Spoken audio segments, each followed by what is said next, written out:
Sorry, we're a couple of minutes late. Okay, property disposal. Bruce, good to see you, mate. So we wanted today just to talk and make sure through this briefing that we've covered all the process matters related to the properties that require decisions through this LTP. So we've got a draft list prepared which will be circulating shortly.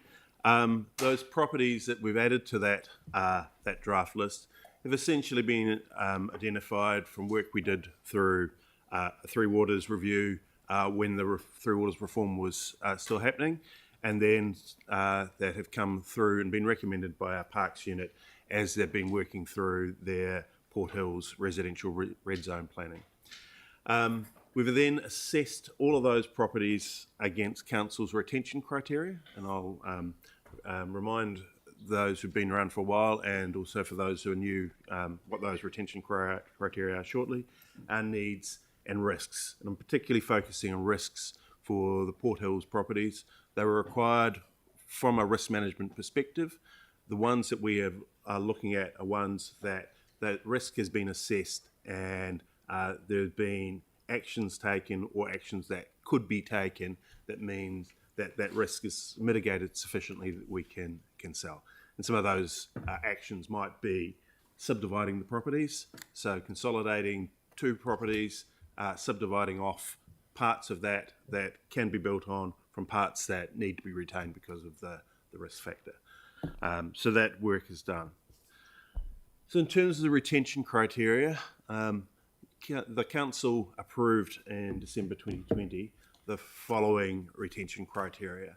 And I'll let you read that rather than read it out, but I'll just draw your attention to some specifics. So one of them in that second point, we try and look at all the values associated with land. And I know that from time to time we might be concerned about things like biodiversity or heritage value. We do take all of that into account in those criteria and assess those. One of the particular ones we've been looking at this time has been thinking about it with a climate change lens, looking ahead to see where we might have properties that actually from an operational perspective doesn't make sense to own, but applying that climate change lens means that actually there's a case to retain or handle in a different way. So in terms of, you don't necessarily see those properties coming through because we eliminate them at an earlier stage of the process. So those are those retention criteria. So we started with a long list of 80 properties, and through the work we've done internally, we've now reduced that to 47 properties, of which 40 are in the Port Hills residential red zone. One of the areas that we have had issues before has been when there are properties that have got community facilities on them that our community facilities planning has identified we no longer need. However, once we've got through processes and even sometimes after decisions, there has been a desire to review and revisit those decisions. So there are no properties like that in this list. So that takes out one of those areas that may cause you concern through the process there. So that should make life a lot easier once that consultation's occurring. We know that there will be questions raised about looking at the Port Hills residential red zone, in particular that question that has arisen on several occasions in the past about offering these back first to those who previously owned them. Our advice remains the same. We don't believe that we should do that. It's very difficult to do that, to identify where people are now and to contact them, albeit there is some high-level mechanisms we could use. There's been an expiration of time and people will have moved on, and this may cause some issues for them. Another is really to think about what I described when we described mitigating that risk. These aren't the same properties. We will be subdividing a lot of these to take out the risk areas and then consolidating to put saleable building lots in. So they're not the same properties that people sold originally. So we would still recommend that we don't do that process. People will still get the same chance to purchase because we put these on the open market, and they've just got as much right as anyone else to bid for them through that process. Finally, the next steps, we're just going through the final internal circulation of the list to make sure that all units, we've had a number of units involved to date, but not every unit of council. We're giving every unit of council that chance to just do a final check. And then we would start the normal process of circulation that we do every time we run this process, sending these to the list of the community boards, to each of the papatia runanga, to Ngāi Tahu, to community housing providers and Kāinga Ora, given your policies around housing as well. And then this will come through to council for final approval of the list as part of the draft LTP and approval for the consultation document. What I haven't mentioned is probably some of the larger ones that are more one-off processes. This process is more about that housekeeping, exercise, regular, making sure that our portfolio is fit for purpose. So you're dealing with much smaller lots. There are some larger ones that we know are coming up. For instance, we're currently out for consultation over parts of the Diamond Harbour land, and we're consulting on potential disposal of parts of that for a school and a fire station. Those we're running as separate processes, and there are a number of other sites that are separate processes that we will come to you throughout the year with those. And so some of you may have questions about those. They will be coming, but they won't be included in the LTP at this point in time. Okay. All right, at that point I'll pause for questions. Right, well, I do want to get wrapped up on this, the next one and the next one by noon if I can. Councillor Templeton and Councillor Johansson, but if we can keep them short, that'd be good. Yep, thanks. Just two quick things. Firstly, noting that the Waihoro Community Board was against the Port Hills properties being included at this stage and wanted a Port Hills red zone holistic plan for the future before individual properties were sold off, and that hasn't. So we've sent a memo in response to that and circulated that. Yeah, I'm just I got noting no it publicly. further feedback from councillors on that. Yeah, so that was declined, but we, as a board, were keen for that to happen. There's a lot to happen in that area, and the Avon Takaro River Corridor Red Zone had a very comprehensive, holistic plan before any decisions were made. The other one is that we have a previous council resolution on Offerback, and while they might have slightly different boundaries, the land is the same that people used to live on. Will we have to rescind that resolution as part of this? Yes, we did that. If there are any of those that are impacted, because it was a specific list. This is a specific list, Yep. Given they're similar. So we did sue some of that when we first did this as part of last year's annual plan, and there was a rescission motion included as part of the council decision there, and then we'd be looking to do the same if there are any of the same. And Angus is working through doing that cross-matching. Trying to find people is really difficult, but is there a way of, within the process, prioritising, if you like, offers from previous owners, should they arise, as opposed to having to find the people who used to own it? Yeah. So I'll respond with a question. I hate doing this, but I'll respond with a question. If you get this scenario where a previous owner offers less than somebody else, which should we prioritise? And that is essentially the question that we need to be considering in there.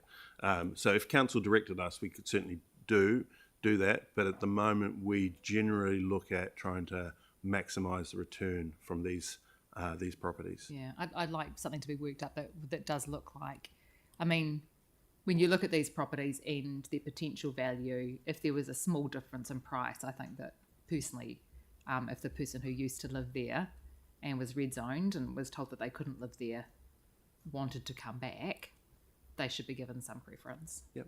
We can certainly write up an option for consideration on that. Thank you. Yep. Yanni, please.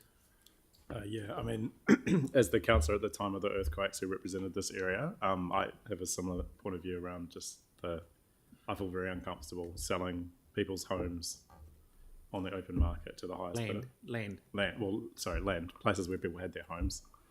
So, yeah, I personally would like to see what thought can be given to how we deal with that. And I just kind of wonder if we know what the cost of mitigation has been, because there's also residents who we enabled to stay who half funded contributions to remediation so that they could stay. So I'm just wondering if there's a way to kind of look at an equity across that. Okay. Right. Moving. Yeah. Councillor. Clarify. So would we consult on selling to, if we were to dispose of that property, would we consult on selling it for a lower value if there's a preference on that? I'm just thinking because there's obviously an impact on every ratepayer in the city. Yeah. So would we need to consult on that, I would imagine? We haven't worked up the option yet, so I can't say what we would need to be consulting on there, but we'll think all those matters through when we work that option up. Yeah, I guess if advice does come back, though, it would need to reflect that it's currently a city asset, isn't it, in terms of it being owned by everyone. And, albeit what happened at that time, they were paid out, even though they didn't necessarily agree with it. Then it is that And as well. if you sell it through a land agent, it's up to them to do the donkey work with the person that may have owned it, or the price, all that sort of thing, and just present it to you, so it keeps you out of the meat. I think before we even get to that point, we have to come back to council to get a decision on what the process is, because we won't all be agreeing to this. So, yeah, I realise that, but we're going around the table. But we don't want to lose sight of, we're in the financial doldrums. We've got some assets that aren't strategic that we can sell. Let's sell them. Let's not make it too hard for Bruce and his team to be able to get rid of them. We can put all these hurdles, and not say hurdles, all these ideas in place. It just will be going on and on forever. So thank you, Bruce. Good-o. What have we got next? Katie.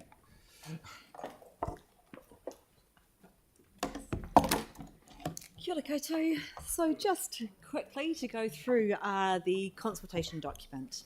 So it's going to be themed around the findings from what matters most, but also acknowledging that a lot of what we heard from that was also very similar to what we heard in resident surveys. It has the sections that you would expect to see within the consultation document there, but we're really taking on board some of our learnings from previous LTPs and annual plans. So a real focus there on plain language, infographics where we can make things easier to understand, and definitely less is more. So trying to make it as succinct as a document as we possibly can. We're also looking for options to create sort of like an A4 flyer synopsis. Now the process for options for consultation will be covered later in this presentation. But in terms of advertising, we intend to be going out with an advertising campaign to support this. We'll be making the most of video this time around as well. And we're working with governance teams, your governance teams, to work out our opportunities in the community over the consultation period. So quite happy to make up some time for you here, yeah, with the timing. Right, we've got some Councillor Moore. Thank you. Could I just confirm that there will be a version that can be printed on paper to bring to people without internet, Absolutely. etc.? There's always a print run with Nice this. one. There'll be hard copies in libraries and service centres, and a certain amount will be printed in excess of that. We don't tend to go overboard on that, but we'll, if you have a particular need, then we can absolutely print some more. What we do like to do is do more of a print run of, say, a folded A3 into an A4, something that's more easily taken to a community event that references online. And we also print the submission forms separately, so that that we can sort of like have more of them than the consultation Yeah, sorry, it was a document. submission form. So it was It's a submission yeah, form. yeah. Oh yeah, nope, Yeah. all sorted. Yeah, nice. There'll be a version that we can print off. As nice. absolutely. Thank you very much. Yeah, Lovely. good question. Councillor Henstock, please. Two things. Just going back to the A4 flyer synopsis. Is that what you were saying? The A3 Well, folded in A3 half? folded into A4, sort of like a four-sided. We've done that previously in the past for LTPs. just as a bit of a, here are the key points, here where you go to for more information. And some of those can be made available to us as elected members to take to some of our public drop-in sessions and things like that. Absolutely. So we do a bigger print run of that kind of carry on for the very reason that it's easier to print. Yeah, and my second one is in relation to the larger print, having liaised with a number of residents over the annual plan. Large print document is a real issue for some of the elderly people. Will there be one of those available, or some available in each of the libraries, please? We will definitely, I'll have to come back to you, but we will definitely look into that, along with Easy Read is another thing that we're trying to. Sure. Thank you. Councillor Johansson, please. Yeah, I was just interested in what ward-based information we'll be able to get around what's happening, and also we were sort of supposed to have some discussion about a sort of Eastern improvement plan, and that was supposed to inform the draft LTP. So I'm just wondering if there's going to be anything tailored around that stuff that we talked about post wastewater treatment plant in terms of the engagement. So we'll need to come back to you on the Eastern plan. I know there is work underway on that, but I'm not quite clear as to timing. So I will take that on board and come back to you. The resolution was pretty clear about timing. Yeah. So, and what about the ward-based information? So there will be ward-based information available online. We get that in hard copy. So that's something I can take offline. Yeah. And I think just the feedback. I mean, I think the libraries are a really great way of engaging people, but there does need to be some thought, I guess, as to how do you easily display the information in a way that people can kind of understand and see. But like one idea I've put forward in the past is maybe there could be submission stations at each library, which is kind of, maybe has some of the branding and maybe some big kind of flags or something highlighting that people could go and have their say there. But just, I just would be quite interested in what we can do to get that local information to people as best as possible, just away from just being online. Cool, Okay. thanks. Yep, thank you. Councillor Sarah. Thank you, Katie, and sorry for these conversations always get more detail than probably you're after. Two things. This may capture a different audience to those who participated in what matters most, the original engagement, and who might have seen the feedback. Do we do a little bit of a recap to remind people what the community said and that we've done something already? Absolutely. Excellent. I know, because I know we were short on space and things, but that's really important. And the other thing is that one key piece of feedback that we get every consultation is from people going, I didn't bother because they never changed their minds, it's all predetermined. And the phrase that's on here currently, this is the little sorry thing, is changes may be made as a result of the submissions we receive. Now, I can't think of an annual or long-term plan where we haven't made gazillions of changes based on the submissions. Well, no, gazillions clearly, but lots of changes. And I'm wondering if we could actually say, every year we make changes based on the submissions rather than just we might. Yep. Because actually we do. Yes. Thanks.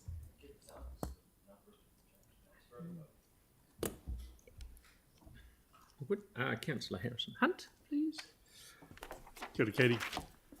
I just wanted to just quickly touch on that localism point, and I'm wondering if we can take a few things offline around ward-based things. There is a resolution that I've put in around citizens' assemblies on the back of the Riccarton Collective, and I'd love to talk a little bit more about it, maybe in a briefing, the next one that you may be looking to doing. Yep, absolutely.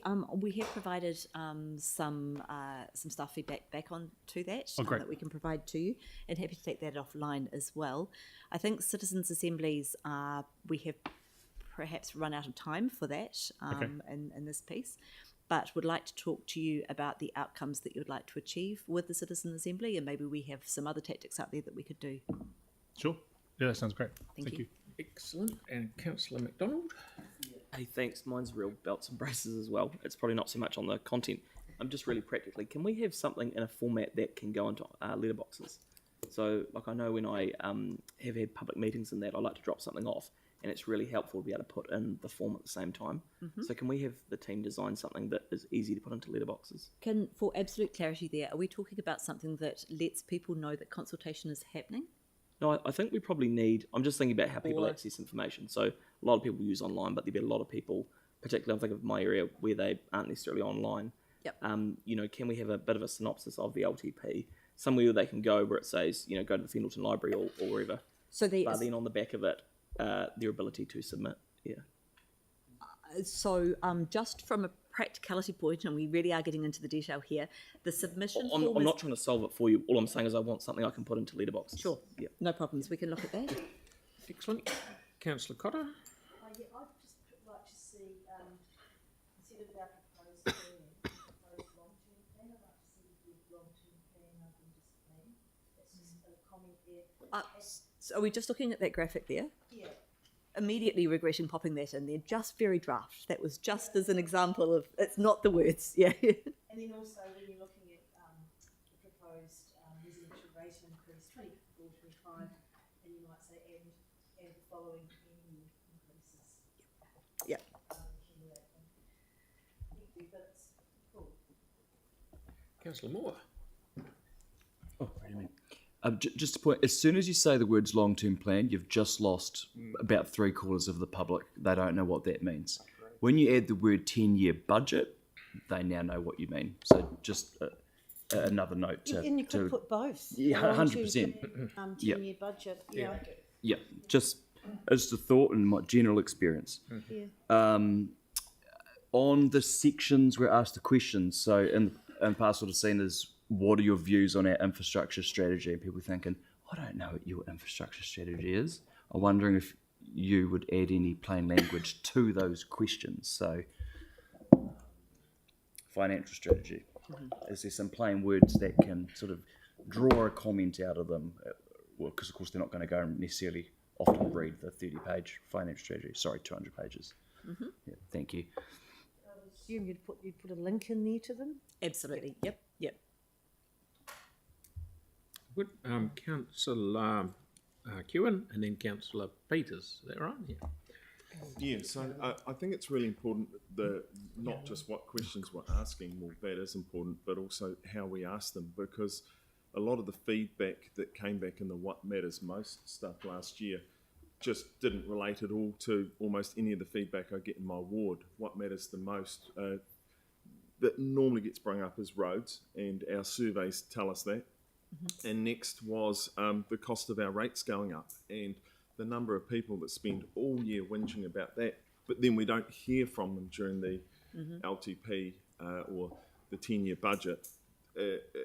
So those people, and they always say, like you say there, it doesn't matter what I say, the council isn't going to change their mind or listen anyway, because their rates will still go up by a dramatic amount. So how do we get all of those people that complain to engage with us? Do a letterbox drop, let's see. Yeah, and then at the end of it, at the end of it, if their rates go up by 15%, then they can go, you see, they don't listen, and that would then reinforce it, which would be good for the following year. There's a difference between listening and making a decision. Thank you. Councillor Johansson? Yeah, I'm going to lose my house. It doesn't matter. I was just wondering, because the complete mess of all the transport projects, the transport choices, the CRAF, I'm just wondering how we are going to sort of consult and engage on that, given that we've had some engagement, we've made some decisions to defer, some to bring forward.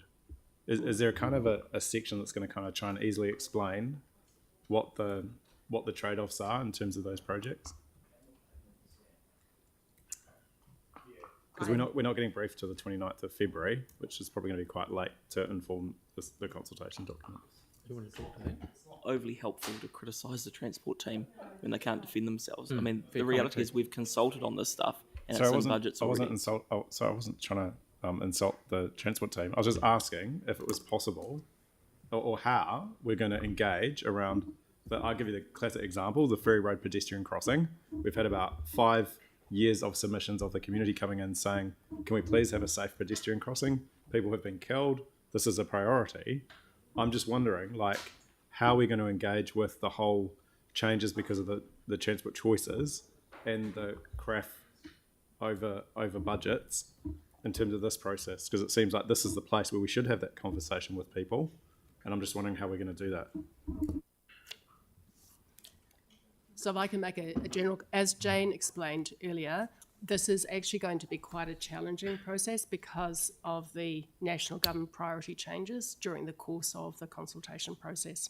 So I think what we can do is explain how we've got to where we've got to, what the proposed capital program is, but there will need to be some level of caveat saying this could change as a result of national government priorities. So it is going to be challenging. That said, if communities have already identified and consistently done so that there are certain projects or initiatives that are priorities, there is nothing to prevent them from putting those forward. So the council will still get a very strong flavour of what the community priorities are and can take that into account in your final decisions. Yep, good call. Section on those transport projects specifically? That's my question, like in terms of the consultation document. There is on the website, so we can reference that within the consultation document. Just that the public aren't interested in what fund something comes from necessarily. They want the project done. That's right. So they'd be keen to consult on the project. So but- why would you consult on it? But to go and tell the Because tell the public about multiple different funds is going to But it'll confuse be a them even priority further on. because we need to add additional budget to do the projects that people think are going to happen. And if they don't know that they won't happen unless we add additional funding, they might not make submissions saying that that's what they like. But they it'll come be in a and make- priority right, from your community board, enough. so. Yep, that's good. Councillor Peters. No, my question's been asked, thanks. Thank you, Councillor Harrison. Hunt. No, I'm good too. I'm good. Okie dokie. Thank you. Great. Well done, Kate. Peter?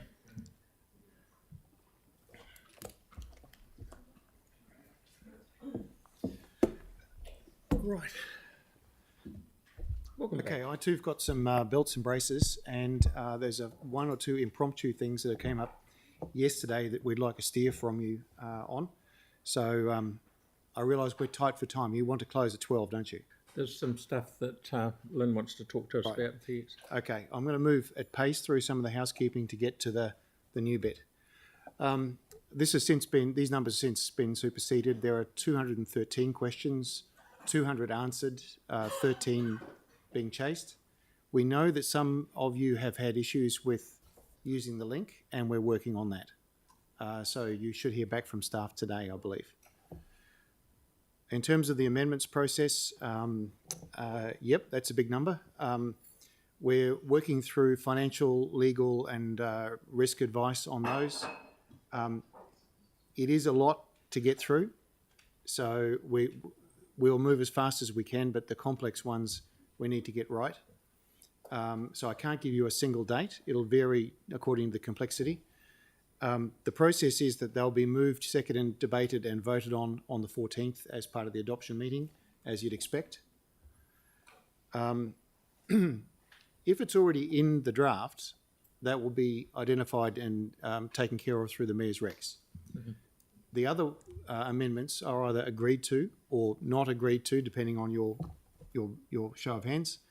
And for substantive proposals, you may opt to go out and consult and obtain feedback and then debate for the final. Next steps. Okay, this is where it gets a little, I need to ask for your patience on this, because while it seems a bit boring, it will affect your quality of life and ours over the next few months. Mm-hmm. Those dates were all planned last year. There's been a lot of complexity since then. Now, it doesn't mean that we can't meet them. It does mean that we need to think carefully about how things go from here. The agenda for audit and risk is the 2nd of February. That's just over a week away. The agenda for council, go live, is the 9th. So again, not many working days to go. Now, apologies that this isn't really on the agenda, but we had some developments yesterday afternoon talking to... Peter, can I just check in as to whether you're going to cover those now, or are we going to cover them separately? Whenever you like. I'm quite happy to. So I'm wondering whether we just pause at the moment and seek any questions on the steps that have been put up on the board. Councillor Templeton. Thanks. Apart from our own kind of internal bits and pieces, do we have any risks to the process currently about it getting through and us landing an LTP. Like, you know, we've had a lot of change in the organisation, a whole range of bits and pieces. Do we have risks currently? And if we do, what's been done to mitigate those? So, Peter, do you want to answer or do you want me to answer? No, I'm happy to field that. Look, we have a financial strategy, which you've had an oversight of. We have an infrastructure strategy. We have a framework for a CD. We have activity and asset plans. We have a capital program. The risks lie around finalising those things in time because of the due dates, and audits response times, because we can't adopt, and this may be new to some councillors, we can't adopt the LTP without receiving audit's opinion on the LTP. So we have to give them enough bandwidth to assimilate all of that stuff and provide a view. And if they haven't had enough time, they can't, which means we can't adopt. So that's the risk. And have they got restrictions at the moment? I mean, I think last year there were issues with that. I think it's less restrictive than last year, but it's nonetheless, it's a lot of stuff to soak up in a short space of time. Yeah. The audit team started with us yesterday in council as the large group. Yeah. So they need to get through all of this in order to provide a view to us. Cool, thanks. But there are some other possibilities there. Kia ora, Peter. Just a quick question on the 26th of Jan. So I did raise this just previously about the zero budget on my parks and communities in my ward. And the chat was that the Riccarton projects are in the metro budget and they are yet to be moved into the Riccarton one to be put into that budget line. I'm having a bit of difficulty with that, and I'm wondering when I'm going to be able to see when those metro budgets get moved to that Riccarton line before we adopt a long-term plan, because I can't chop and change anything if I don't have anything. Do you sort of get what I'm saying? I do. I actually wonder if that's something we shouldn't specifically address with you offline. Cool. Not in terms of the overall CD and that kind of thing, but to address your concerns specifically and now, so that you're comfortable with where the process is going. Yep. Okay. Is that okay? Sure. No worries. Yep. That's cool. Thanks. Councillor Henstock, please. Very basic question. Apologies, I might have missed it. You keep referring to CD options. What's CD? Sorry, consultation document. Thank you. I should know that. Thanks. I'll try to dodge the acronym. Sorry about that. That's a lot to take up on the first day back. We done? I think we're done. Okay, that's all cool. So we'll do this. Yes. Okay, so that's the end of where we're at, and thank you very much for their attendance and staff who have been very helpful in explaining things. So we now have a karakia to close this part of the meeting. Thank you very much. Kia whakairea te tapu, kia wātea ai te ara, kia tūruki whakataka ai, kia tūruki whakataka ai. Haere, ue, tākie. Thank you very much.